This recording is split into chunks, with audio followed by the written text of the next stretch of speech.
Queen's Comic Podcast. Hey, let's go.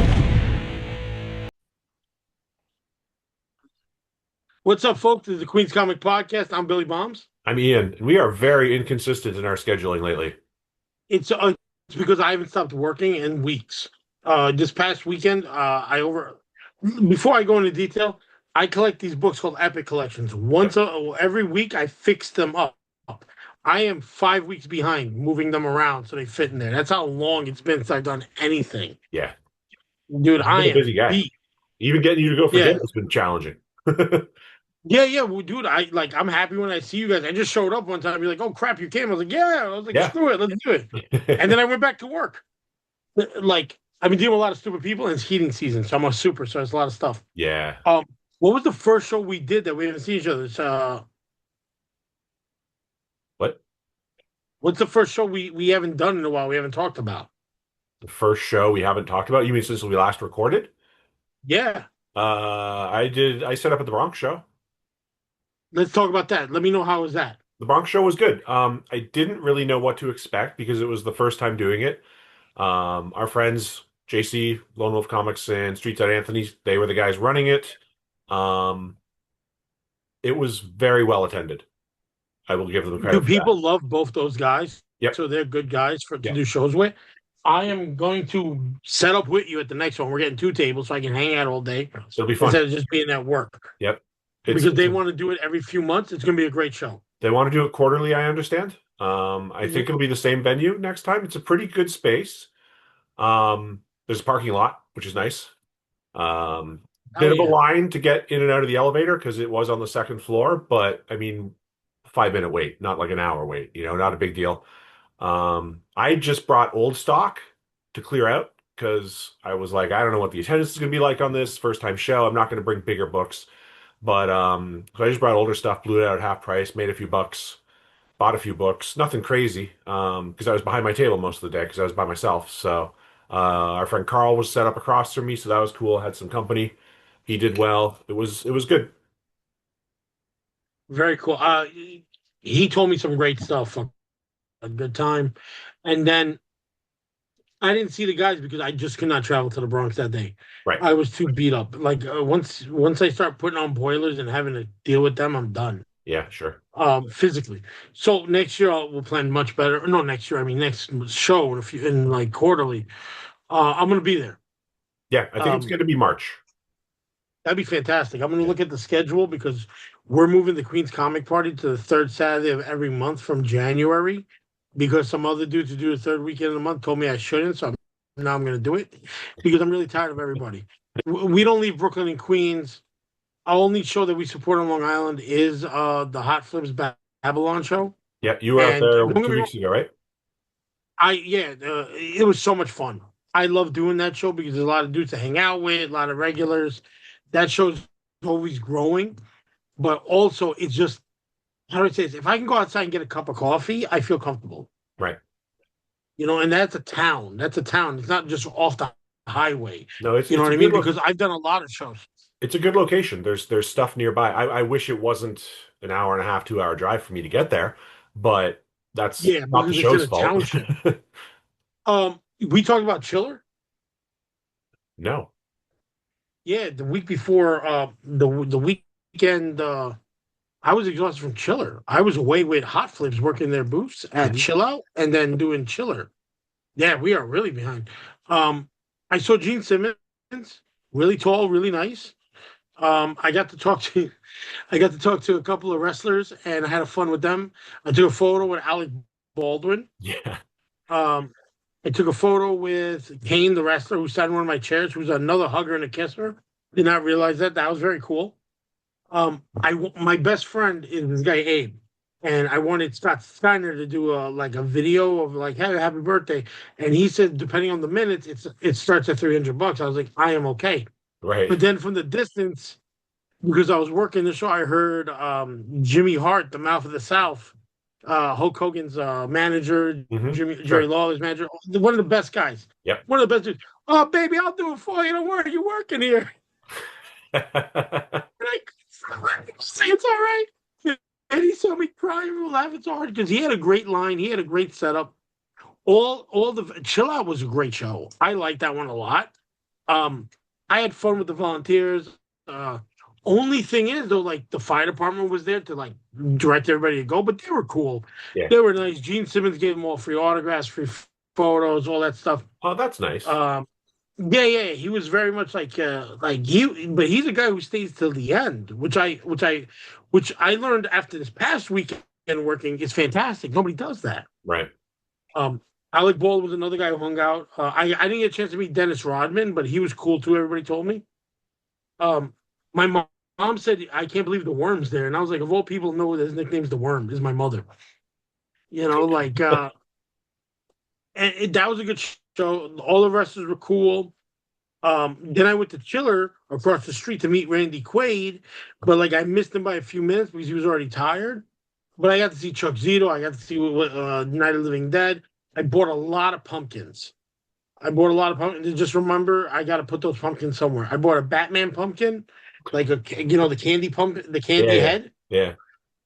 a Captain America candy bucket head, and a Hulk one. And I was so happy. I was like a kid in a candy store when I found them. People really sell a lot of DVDs at these shows now, Yep. and Blu-rays, and that's like my big thing. So I had fun with that. And then, did you buy anything when you were in the Bronx, Like 2 books, like for PC? two or three Yo, books. dude, the more we do these shows, the more I'm not shopping for anything but myself. When I did New York Comic Con and I saw Thomas, and I was like, "Oh, what'd you pick up?" He's like, "I picked up artwork," and I was like, "Oh, for business?" He's like, "Oh, hell no, this is for me." And I Yeah. was like, "He's like, you do this so much, you don't really have to worry." And I was like, "Yeah, that's true." There were good vendors there. There were a lot of good books there. I was stuck behind my table because I was busy. So, I mean, that's a good problem to have when you're vending. I didn't really get to even start looking around until there was like a half hour left in the show, at which point a lot of people were starting to pack up. I got one issue of Omaha that I needed, and I think I got 3 books in total. I'll They're be there for probably you in this next time, pile so right we work beside me. together. Sorry? We'll work together. I'll be there for you, man. So don't worry. Yeah, no, it's all good. It's all good. What was the show after Hot Flips then? After that, it was, well, Queen's Comic Party last weekend. Yeah, and I worked all weekend in between the show. I kept running out. Oh no, no, I worked a wrestling show on Saturday. Oh, yeah, you did. Okay, right. That's why I'm a little bit beat. And that's when I saw wrestlers only sign for a certain number of hours and they leave. They don't give a shit how many people are left. Hmm. And like, not all of them do that, but that was a little bit like embarrassing because I got to meet 2 guys. I got to meet Tank Abbott from the UFC, another great dude, hugger and kisser. Sent my friend Abe a message, very cool. Because Abe loves Tank Abbott, and Taz, the wrestler, was great. Everybody else had long lines, but me and Taz were talking about high school because he went to high school nearby me, and we were just talking about life. Yeah. You know, he was like, "I went to Frank K. Lane, brother," and I was like, "Oh, we might do a comic convention there." He's like, "Don't invite me." He was like, "That place is messed up, dog." That's my zone school. But my father changed my address to the bar near the house that was on the Grover Cleveland side. So I got all my mail sent to a bar because nobody checks. Yeah, like so my uncle Kumados, who we call Kumados is like mosquito or my uncle cockroach, we call him. He got it at his bar. I'm starting to realize how much of a character my life really is when I have an uncle mosquito slash cockroach. Yeah, I don't have one of those. And he got my mail so I can go to high school at another school, not to go to K Lane. And Taz was like, "Your dad's smarter than mine, man. I still had to go." Um, it was a good show. I like Big Event because they ran Chill Out and then they ran Big Event. I had fun. Yeah. Um, The Comic and Party then on Sunday Sunday we was had our good. show.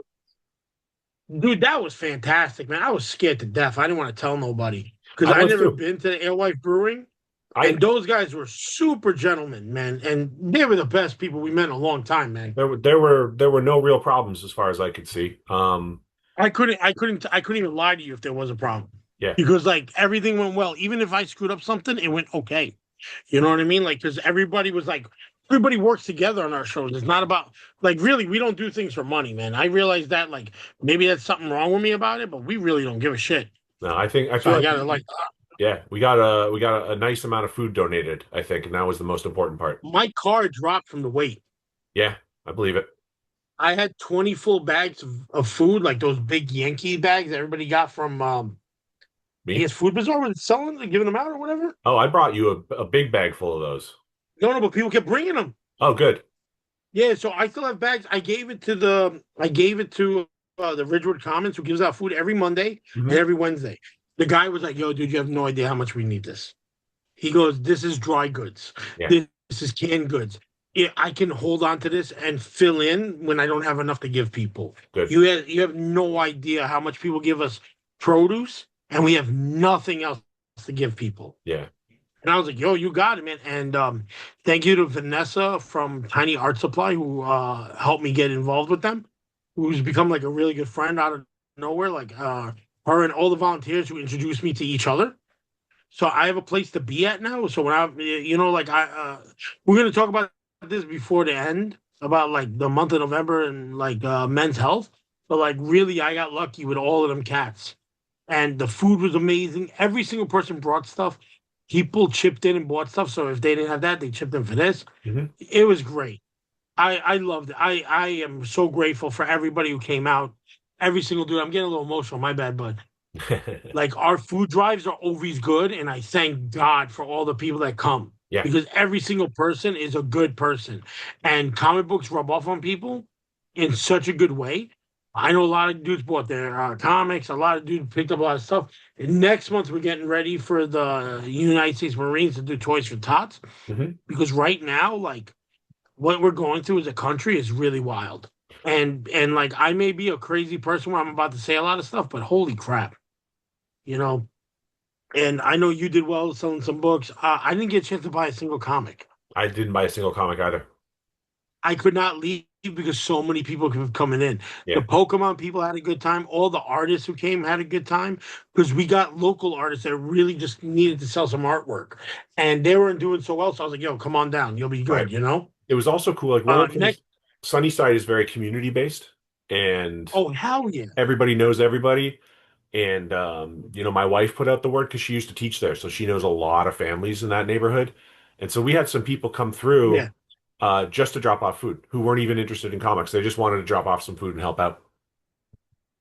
Yeah. Oh, and That's then cool. the girl who set up the food to make food at the show ran out of food. Yeah, So she was only there for 2 hours because I left for an emergency and came back and she was good. she She was was like, "Oh, see you packing later." up as yeah, she was packing up when you came in. Yeah, because she ran out of fresh food to make and serve. So she Mhm. did well financially. Yeah, she So must have. we Yeah, because supported the community. yep, it was good. We supported some random person, and the Yep. bar did well. That's only, yeah. And then the food donation was good. I I know Monday and tomorrow is the giveaway of food, and I don't know what's going on with people's benefits. And I know like there's some comic books bring out people from the left wing, right wing, all that stuff. We're the same stupid bird. Yeah, But like, so I don't know how people feel, but everybody wants to give at Thanksgiving because nobody should go hungry. yeah, And agreed. I hope everything gets worked out in this country. But like right now, we're going through a lot of stuff, Yep. And I have to make like a little, I have to get on my soapbox on this one. This is a month of like male loneliness month, they call it, or like men's mental health. Hmm. And listen, there's a lot of people depressed, and you talk to them and they're lost, and you're like, hey, man, I know what I'm really good at. It's not my job. It's definitely not my job because there's better people than that. I'm just really good at making things happen. You know what I mean? Like, and I believe, and there's a lot of people I know that are going through some stuff, and I'm like, yo, listen, you have to see where your story ends. You know what I mean? If you get sick, try and make your life a little bit better. Try and work out. Try and do something. If you're not sure what you want to do with your life, because my biggest problem is that I'm a rudderless ship when I want to do things, Yeah. and sometimes I don't know which is my north star, which way I'm going to set sail. But I'm definitely a boat lost a lot of times. And there's certain people like you and Allison have been the shining light to check on me when I really lost my mind, which is quite often. Um, like we could like everybody's feeling this, and sometimes you got to put yourself out there to say, "Hey, I'm going through the same thing," but you should see where your story goes next. Um, was it like I've said this before, man? Like last year, I said this the same time. If you can run, run. If you can walk, crawl. Doesn't matter. Get to where you got to go. I'm really bad at Martin Luther King's speech because I can't memorize everything, but he's right about that, man. Go somewhere. Pick a direction you want to go and go for it. I used to know a night security guard that wrote plays, and three of them were theater plays that played out, and they were very good. But he still had to work as a night watchman type thing just to keep writing, because his only goal is to write as much as he can. So when he's gone, these stories are still there. You know what I mean? And there's a lot of guys who have found their way in life, and they're very happy. And I say this about Heroes Reborn a lot. That guy found what he really likes to do, and he likes helping other people talk about comics or being part of something. I don't think that guy really needs to sell anything he can get by, but I think he just finds a lot of enjoyment talking about it. Now he's on Beyond Wednesday, which is a great show. Right now, it looks like looks like the Howard Stern Hollywood Squares, but it still cracks me up because everybody in there is a funny character with a great story, and I enjoy it every time they stream. And I'm happy when people find where they're at because it's not about money. None of this stuff was about money. Anything we did with the Queen's Comic Party was never about money. People think because I charge like $75 a table, I'm asking for. I'm like, I'm a lot less than everybody else. Yeah. And if you don't do well, you come back next month for free because I want you to come back. You did that I the want first you to time come I set hang up. out. The first time I set up, you Yeah. did that. Yeah. Yeah, and I was like, a lot of guys, you'll find your way, but if you don't want to sell, at least come hang out. Mhm. Come hang out. You don't have to be a buyer. You don't have to pay for nothing. We don't charge at the door anymore. We are never going to charge again. If I have to charge, that means the fire department was up my butt and I had too many guys in here. I am definitely a DIY punk when it comes to comics. Yeah. So if you don't know where you're going in life or you have no idea what you want to do, come hang out with us and tell us what the problem is, and one of us will help you get there. We got guys from recruiters office, from the Army and Navy and all that stuff that are there selling books, hanging out. We have the Marines come and collect toys. We have guys who work in law firms. We have school counselors. We have policemen. We have firemen. We have corrections officers. We have me and you, because I don't even know what we do really, but, but like but we're there. Like I took theater, you know what I mean? I love all that stuff. You're a big movie guy. We have stuff to talk about with people so you feel like you're always part of something. It's a good thing. As long as you show up, you'll always have somebody to be there for you. It's a You good know what I hang. mean? We come from all walks of life. We have 16-year-olds and we have 68-year-olds. Yeah. You know what I mean? Like we have every gambit of life. We have dudes who have their own businesses on the side. We have dudes who are like, this is all they do. They show up once a month and hang out. Yep. And I love it. And Frost Street's going to be mostly our home. We're going to start doing a little sideshow here during the week to help out other dudes with Hot Flips and Big Apple Con, which is great because all of us work together. And we are setting this up on Saturday, Saturday. you were set up. So shameless Yeah, plug. we're going to be set up at Big Apple Con. We will be Come there hang with some out with books. us. We'll be there with a table full of books. Hopefully they give me a table and they didn't forget about me. You might want to Either way, double we're check. going to have a good time. What double check? Oh, it's going to be a great show. That's all I hear, Carbo. It's going to be a great show. Please double check before we leave on Saturday. Yeah, I'll call him. I'll call him. Yeah, word. I should call him. You should. But it's going to be a good show. To be honest with you, I would love to start a media night or at least a night where we all can meet up and talk about movies. Mm-hmm. And just argue about films for like a couple of hours, something. We don't have to watch a film, but we should sure as hell argue about one or two, you know? We could do like the movie equivalent of a book club, you know? All right, here's the movie of the month, watch it, and then we'll get together and have a few drinks and snacks and debate it or something. Dude, that's a great idea. The Queen's Comic Party book club or movie club. Yeah. This is the movie, watch it. If you don't have it, borrow it from us. We'll lend it to you. Yeah. Well, depending on who you are. Oh, no, I'll figure out how to burn copies. I'll get that VCR tape to tape thing. I'll be like, yeah, I got you, man. It might be squiggly where the boobs are. My bad. Speaking of movies, can I show something off? Yeah. Come on. So I just today got my contributor copy. This comes out in 2 weeks. The new Shaw Brothers box set. Is that volume 4? Volume 4. Is that all the ones you've been doing the voiceovers on? I did one commentary. There's 16 films in this set. I did the commentary for my favorite Shaw Brothers horror film of all time, which is called Oily Maniac. And Wait, that's a horror movie one now? yeah. Well, it's mostly horror. There's some fantasy and sci-fi in it too. Well, I thought they were the Kung Fu guys. They are. But they are not just the Kung Fu guys. That's amazing. Did not know that. You got a Blu-ray player, right? Yeah. Right. I got it here. I'm dying to watch some of the films because I like Kung Fu films, but not as much as like most guys. Like you're a fanatic. I'm gonna and hook there's you a up. club over here called the Club of the Fist or whatever. Yeah. Church of that the meets up Fist. just to watch kung fu films. Church of the Fist. Yeah. Church of the Fist. Those guys are great. I used to work with one of their girlfriends at the Gotham Thrift. Oh, okay. Um, Dude, that's awesome. But what about the kung fu films? So I've done plenty of commentaries on kung fu films, like Yeah, 15, because those were 12. ones you were like, yo, I'm getting tired, bro. Yeah, so it was nice to be asked to do something that was not a kung fu movie. Because as much as I love martial arts films, I love horror a lot more. And so Mhm. to be able to do this, actually the first Shaw Brothers commentary I ever did, like 7 years ago, was for a horror film they did called Black Magic 2, and that's what got the ball rolling for me. Nice. But when Arrow approached me to do this one, they were kind enough to give me first pick of the movie I wanted to do. And Oily Maniac was in there. That's sweet. And I was like, I want Oily Maniac. And they're like, do you want to do Black Magic too? Because it's also in this set. The commentary I did was for a British release. Couldn't buy it in the States. And I thought about it because it would have been easy to just regurgitate the same information. But I thought, no, let somebody else take a shot at it. I don't want to just half-ass it, you know? But so I did the commentary Yeah. on that. And then it comes with this very nice, fully illustrated color book. And I wrote the film notes for each one of the movies in there. So I was pretty Wait, involved. so you did all that too? Not the entire book, but there's a film notes section for each of the 16 films, and I did that For Oily Maniacs or for others too? for all 16 films in the set. No, that's what I mean. Like, holy shit, that's Yeah. awesome, man. Yeah. Dog, you see, but that's your like first. That was like your second love because your first love was comic as a kid, but then movies is your big thing that you did the most, right? Movies was probably my first love, honestly. Really? I got into Even as horror a films kid? around 5 or 6 years old because did I ever told you this story?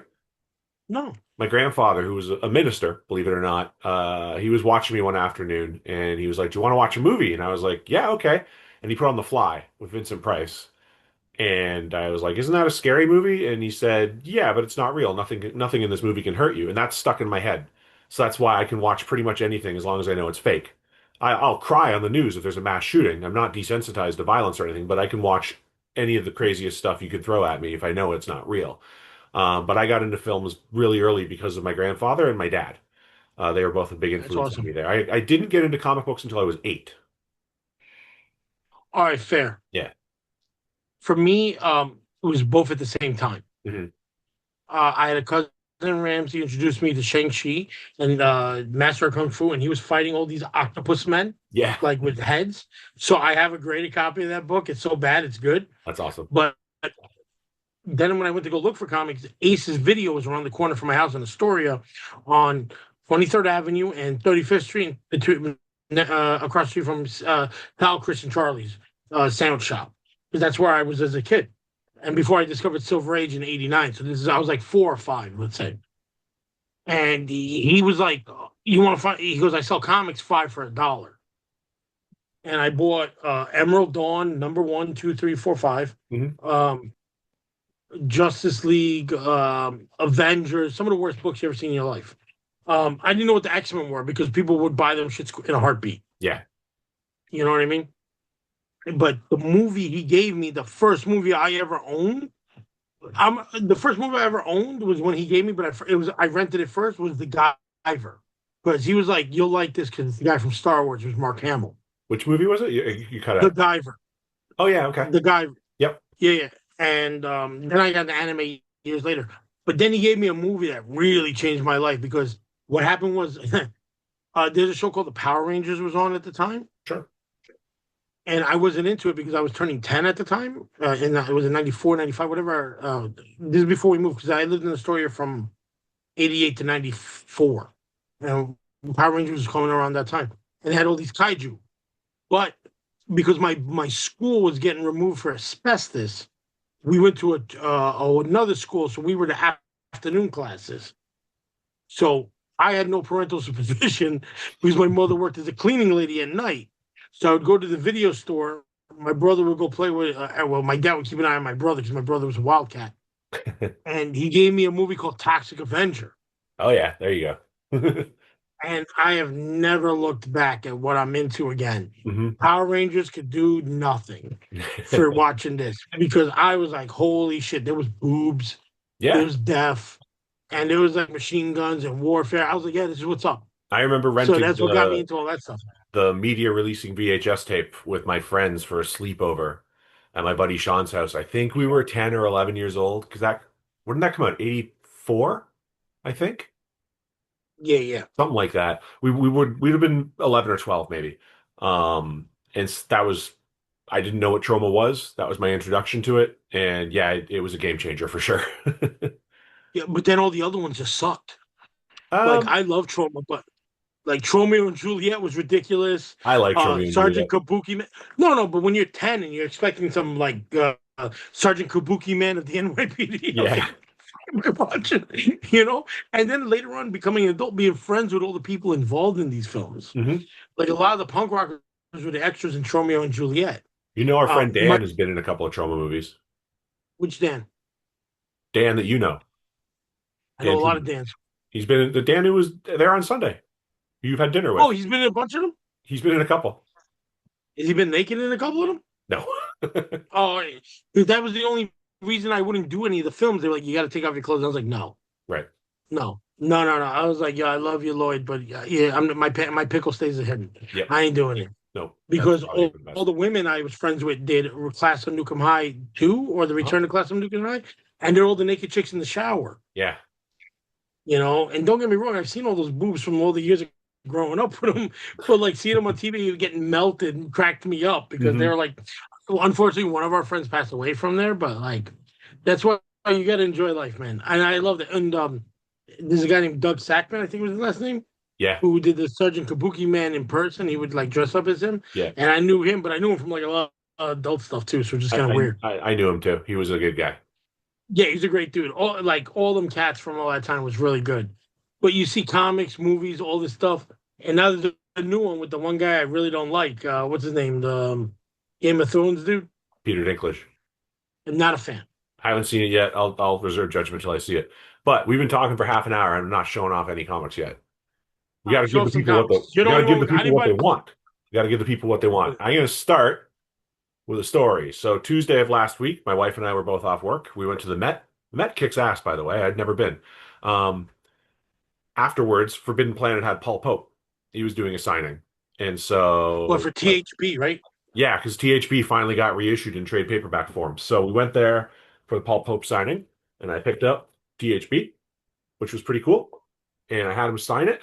And Paul Pope has absolutely the strangest signature I have ever seen from a comic book artist. I don't know what that is. I guess it says Paul Pope. Wong Fu, thanks for everything. Yeah, I don't know. And then so I also picked up the Batman Year 100 trade. Got that signed as well.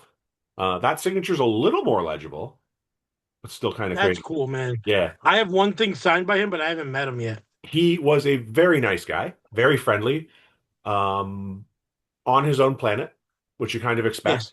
Yes. I told him when I first started talking to him, I said, "Hey, just side note, I'm really thankful that THB got reissued because I had all first printings. I was buying those off the rack in the 90s. And because the alternative comic store in Toronto, Harry Tarantula, they carried them, and the guy knew what I liked. He was like, "You will dig that book." And so I picked up the first issue. I loved it. I read all the rest of them, and then I lost them in a flood. And they've been out of print for a long time, and they were very expensive to rebuy. So I never bothered to do it. And I told him this story, and he looks me straight in the eye, no sense of irony, not joking at all. He goes, "Oh man, rest in peace, young Paul Pope's self-published comics. By the way, I'm going to the opera with my girlfriend tomorrow night." I was like, "Oh, okay." Like, boom, just two different directions at once. But he was very friendly, very nice guy. So yeah, that was cool meeting him. And look, first new Robert Crumb book in 23 years. Oh, I gotta go pick that up. It's still my bag at the store for Matt. It's a so have you read it? Dude, I haven't picked up nothing in like a month. I haven't been in the shop. Okay. Then we'll talk about it on the next episode. No, we can no, you want to talk about that? Oh no, Yeah. don't let Matt read it first. Matt can read. I want you to read it before we talk about it too. All right, deal, So, deal. no, we have 10 minutes left, so I'm going to rush through this. Go Man for it. Effect. Highly recommend that if you're into bizarre horror manga.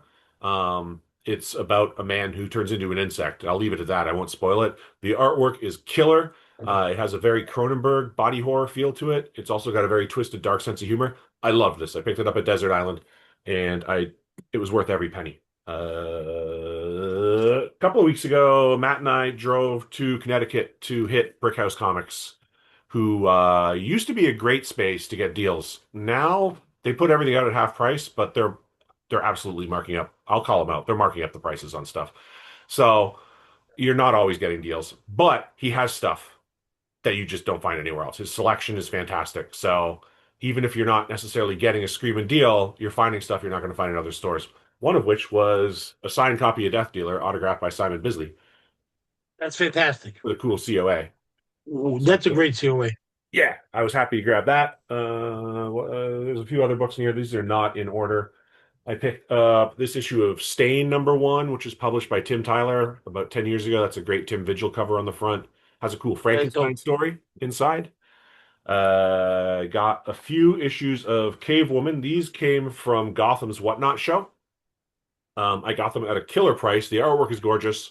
They are the limited editions with the COA. So I was happy to get Nice. those. I don't remember what I paid for them, but it wasn't much. It was like $5 each or something like that. So those were a score. I've gotten really into Bud Roots art lately.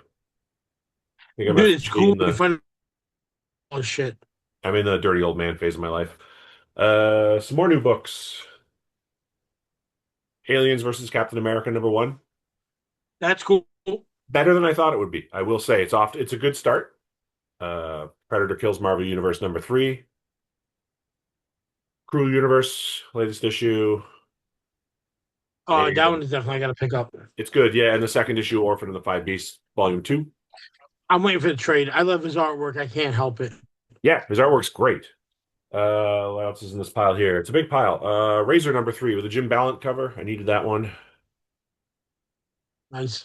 I found this in the dollar bin. Action Comics with the Death Story. You found it for $1? Yeah.